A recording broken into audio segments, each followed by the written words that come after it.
Hello friends, మీరంతా బాగున్నారా? నేను ఎక్దమ్ మస్తుగున్నా. ఈవేళ నేను మినప స్వీట్ కార్న్ బోండాలు ఎలా చేయాలో చూపిస్తాను.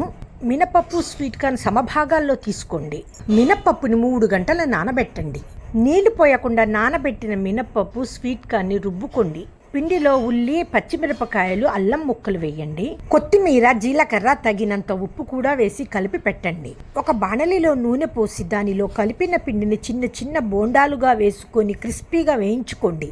ఇది చాలా రుచికరంగా ఉంటుంది. అంతేకాదు మనకు శక్తిని కూడా ఇస్తుంది. ఇది తింటే మనకు ఫైబర్ కంటెంట్స్, ప్రోటీన్స్ అధికంగా లభిస్తాయి. ఇక మినపప్పు అంటారా, అది ఆడవాళ్ళకి చాలా మంచిది. మనకి నడువు నొప్పి అవన్నీ రాకుండా కాపాడుతుంది. ఇది పురాతన కాలం వంట. ఎందుకంటే మా అమ్మమ్మ వాళ్ళ ఇంటికి వెళ్ళినప్పుడు మా అమ్మగారు చేసి పెట్టేవారు. ఆ కాలంలో స్వీట్ కార్న్స్ దొరికేవి కాదు, నార్మల్ కార్న్స్తో చేసి పెట్టేవారు. ఒక్కసారి తిన్నారంటే చాలు, మాట మాటకి తినాలనిపించేదే ఈ బోండా.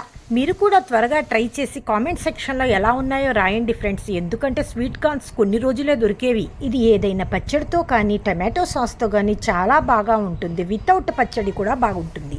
ఒక మంచి మాట, నీ కష్టాన్ని చూసి ఇంకెవ్వరో నవ్వితే నవ్వని, ఏం పర్వాలేదు. కానీ నువ్వు మాత్రం ఇంకొకరి కష్టాన్ని చూసి ఎప్పుడూ నవ్వకు. Have a nice day. Friends, మా వీడియోస్ మీకు నచ్చినట్లయితే, ఇంకా చూడాలి అని ఆసక్తిగా ఉంటే, please like, share and subscribe to Cute Baby Cling Cara.